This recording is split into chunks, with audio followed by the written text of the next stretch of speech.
میرے وطن یہ عقیدتیں اور پیار تجھ پہ نثار کر دوں. حبیب صلی اللہ تعالی علی محمد صلی اللہ علیہ وآلہ وسلم. تمام عالم اسلام خصوصی طور پر پاکستان کے رہنے والوں کو جشن آزادی پاکستان مبارک ہو. اللہ پاک اس پاک سرزمین کو ہمارے لیے خیر و برکت کا باعث کرے، ہمارے ملک پاکستان کو اسلام کا قلعہ بنائے اور اس میں اسلامی نظام عطا فرمائے. آج کچھ وہ باتیں جو ہو سکتا ہے میرے کچھ احباب کو معلوم نہ ہو، وہ عرض گزار کرتا ہوں. یاد رکھیں کہ آزادی ایک بہت بڑی نعمت ہے. جو آزادی کی قدر نہیں کرتے ان سے یہ نعمت چھین لی جاتی ہے. لہٰذا آئیے اپنے اس پاکستان کی آزادی کے مقصد کو سمجھیں اور پاکستان کی اس آزاد وطن کو آگے بڑھانے، اس کی ترقی کے لیے، اس کو بنانے سنوارنے کے لیے اپنی کوششوں کو بروئے کار لائیں. بس ذرا پاکستان کی تاریخ پر ایک نظر ڈالیں. یہ تاریخ جو آزادی کے پس منظر پر اگر آپ تھوڑی سی نظر ڈالیں تو 1857 میں آزادی کے لیے سب سے پہلی اجتماعی کوشش جو کی گئی وہ بہت ہی بڑے ماہر عالم دین حضرت علامہ فضل حق خیر آبادی رحمۃ اللہ تعالی علیہ نے کی. آپ نے اس وقت ایک فتویٰ لکھا اور جس کی تائید اعلیٰ حضرت رحمۃ اللہ تعالی علیہ کے دادا جان رضا علی خان رحمۃ اللہ تعالی علیہ اور آپ کے والد گرامی مولانا نقی علی خان رحمۃ اللہ تعالی علیہ نے فرمائی. اور آزادی کی اس کوشش میں اس وقت مسلمانوں کو وہ خاص کامیابی حاصل نہیں ہوئی، لیکن مسلمانوں نے اپنی کوشش جاری رکھی، جدوجہد کو جاری رکھا اور اس فتوے کے بدلے میں آپ کو بہت زیادہ تکالیف دی گئی. یعنی جو ہمارے عالم تھے فضل حق خیر آبادی رحمۃ اللہ تعالیٰ علیہ، ان کو تکالیف پہنچائی گئی. اور اسی طرح اسی میں مولانا کفایت اللہ کافی رحمۃ اللہ تعالیٰ علیہ اور دیگر کئی علماء کرام نے جد و جہد کی. الحمدللہ ان کی جد و جہد آج رنگ لائی اور آزادی ملی، لیکن اس وقت کئی علماء کرام شہید بھی ہو گئے. تاریخ میں لکھا ہے کہ کم و بیش 22,000 کے قریب علماء اہل سنت کو شہید کر دیا گیا. بظاہر اس وقت وہ کامیابی حاصل نہیں ہوئی، لیکن الحمدللہ عز و جل یہ تحریک جاری رہی، لوگ آگے بڑھتے رہے اور الحمدللہ پھر قائد اعظم نے ڈاکٹر اقبال نے اس دو قومی نظریے کو آگے بڑھایا اور الحمدللہ آج پاکستان تحریک پاکستان الحمدللہ اس میں اسلامی جمہوریہ پاکستان کی محبت کو بیدار کرنے والی مبارک ہستیاں، اس میں خلیفہ اعلیٰ حضرت علامہ عبدالعلیم میرٹری رحمۃ اللہ تعالی علیہ، یہ قائد اعظم محمد علی جناح کے باقاعدہ رفیق تھے اور قائد اعظم نے انہیں بیرون ممالک میں سفیر بنا کر بھیجا. عبدالعلیم میرٹری رحمۃ اللہ تعالی علیہ، اللہ اکبر، انہوں نے دوسرے ملکوں میں جا کر نظریہ پاکستان، تحریک پاکستان کے اصول و مقاصد بیان کیے. اس وقت قائد اعظم محمد علی جناح نے علامہ عبدالعلیم رحمۃ اللہ تعالی علیہ کو سفیر اسلام کا خطاب دیا، سفیر اسلام کا خطاب دیا.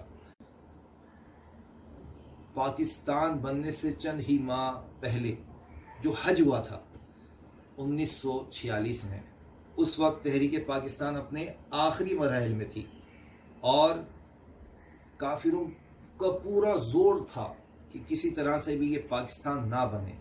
لیکن امیر اہل سنت کے پیر صاحب یعنی اتاریوں کے دادا پیر قطب مدینہ سیدی ضیاء الدین مدنی رحمۃ اللہ تعالی علیہ کی دعاؤں نے بڑا کام دکھایا.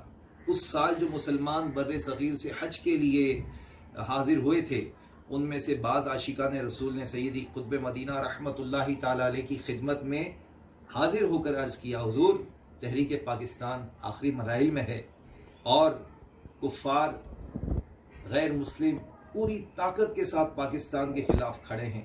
دعا فرمائیے مسلمانوں کی مشکلات آسان ہو جائیں. اللہ اکبر.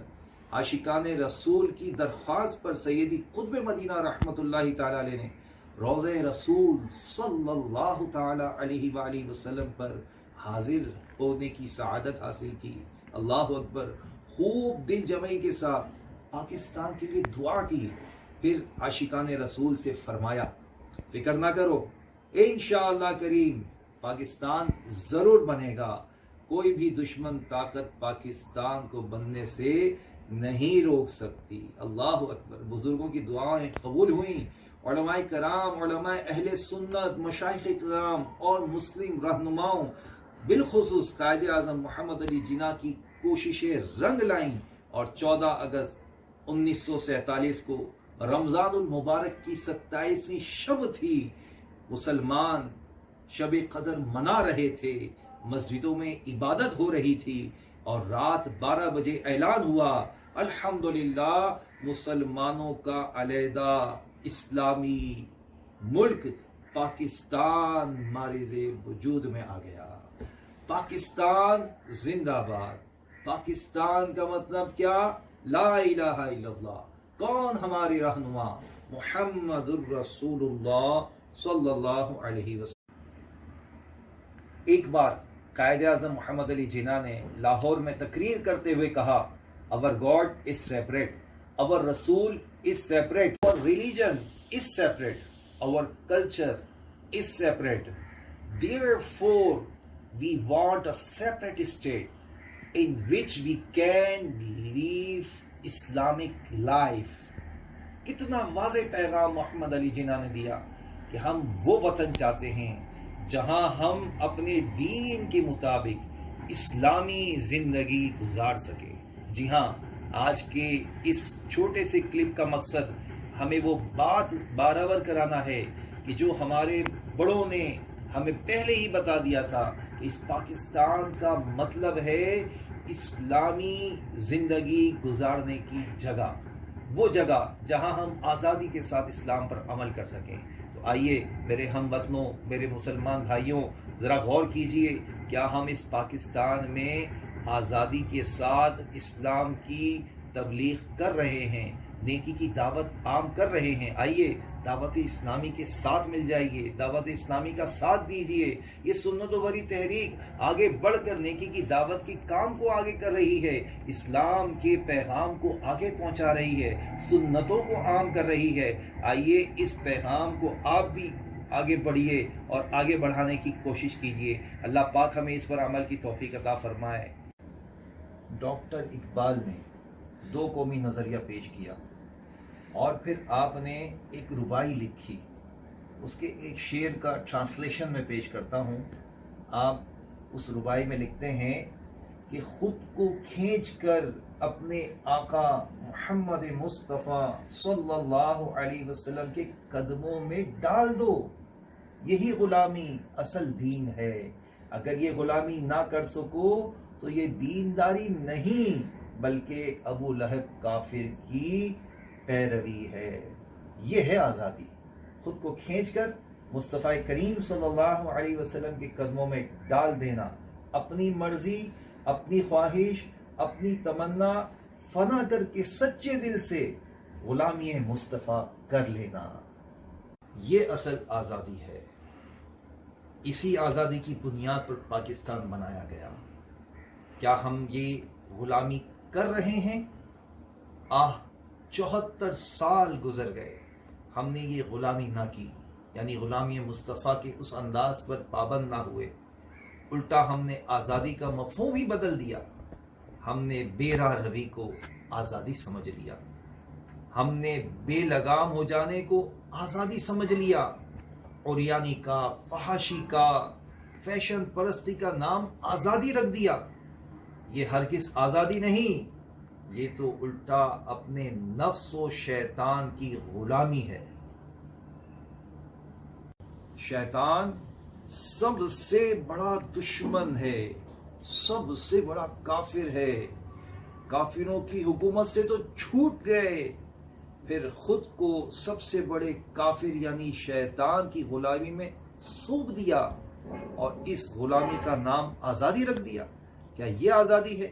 نہیں، یہ اصل غلامی ہے. یہ بات ہمیشہ ذہن نشین رکھیں. آزادی صرف اور صرف اللہ پاک کی بندگی سے اور اطاعت مصطفیٰ صلی اللہ علیہ وسلم سے ملتی ہے. اس کے بغیر دنیا میں کہیں آزادی نہیں ملے گی. جو دنیا کے پیچھے بھاگتے ہیں وہ دنیا کے غلام بن جاتے ہیں. جو مال کے پیچھے بھاگتے ہیں وہ مال کے غلام بن جاتے ہیں. جو حسن کا شیدائی ہو جاتا ہے وہ حسن کا غلام بن جاتا ہے. جو مقام و مرتبے کے پیچھے بھاگتا ہے، جو منصب اور عہدے کے پیچھے بھاگتا ہے، وہ منصب کا، عہدے کا اور مقام اور مرتبے کا غلام بن جاتا ہے. اور جو سب کچھ چھوڑ کر صرف اللہ پاک کی بندگی، اس کے پیارے رسول مقبول صلی اللہ علیہ وسلم کی فرما برداری کرتا ہے، وہ ان جھنجھاٹ سے آزادی پا لیتا ہے. اللہ اکبر. ڈاکٹر اقبال کہتے ہیں، اے غافل، استقامت میں خوب کوشش کر کہ نفس کو قابو کرنے سے ہی آزادی ملتی ہے. پاکستان زندہ باد، پاکستان پائندہ باد. پاکستان کا مطلب کیا؟ لا الہ الا اللہ. کون ہمارے رہنما؟ محمد الرسول اللہ صلی اللہ علیہ وآلہ وسلم. شہیدوں، تم سے یہ کہہ رہے ہیں، لہو ہمارا بھلا نہ دینا. قسم ہے تم کو اے سرفروشوں، لہو ہمارا بھلا نہ دینا. وضو ہم اپنے لہو سے کر کے خدا کے ہاں سرخرو ہیں ٹھہرے. ہم عہد اپنا نبھا چلے ہیں، تم عہد اپنا بھلا نہ دینا. آپ کو معلوم ہے 14 اگست کون سا دن ہے؟ 14 اگست یہ وہ دن ہے جس دن مسلمانوں نے آزادی حاصل کی اور اپنی جانوں کے نذرانے پیش کیے. لکھا ہے تاریخ کی کتابوں میں، اندازے کے مطابق کم و بیش 30 لاکھ مسلمان اس میں شہید ہوئے. عاشقان رسول، 14 اگست ان شہیدوں کی برسی کا دن ہے. برسی کے دن میوزک نہیں بجایا جاتا. قرآن کریم پڑھ کر، روزے رکھ کر، فاتحہ خوانی کر کے اپنے شہیدوں کو، فوت شدگان کو ایصال ثواب کیا جاتا ہے. 14 اگست کو عبادت کیجئے، شکرانے کے نوافل پڑھیے. الحمدللہ شیخ طریقت امیر اہل سنت نے 2 رکعت نفل پڑھ کر شکرانے کے نفل ادا کر کے دعا کا ذہن دیا. ہزاروں ہزار عاشقان رسول نے الحمدللہ اس پر عمل کرتے ہوئے نوافل بھی ادا کیے، دعائیں بھی کیں، اور پاکستان کے لیے شہید ہونے والوں کو ایصال ثواب بھی کی. سبحان اللہ. یہ ہے جشن آزادی منانے کا اصل طریقہ. اللہ پاک ہم سب کو ہدایت نصیب فرمائے، شیطان کی غلامی سے، نفس کی غلامی سے نجات عطا فرمائے. آمین.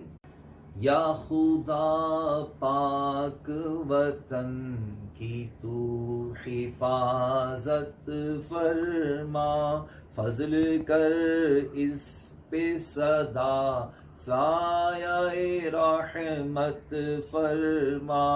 اس کو تو قلعہ اسلام بنا دے یا رب، میرے وطن پاک پہ رحمت فرما. میرے وطن یہ عقیدتیں اور پیار تجھ پہ نثار کر دوں، محبتوں کے یہ سلسلے بے شمار تجھ پہ نثار کر دوں. پاکستان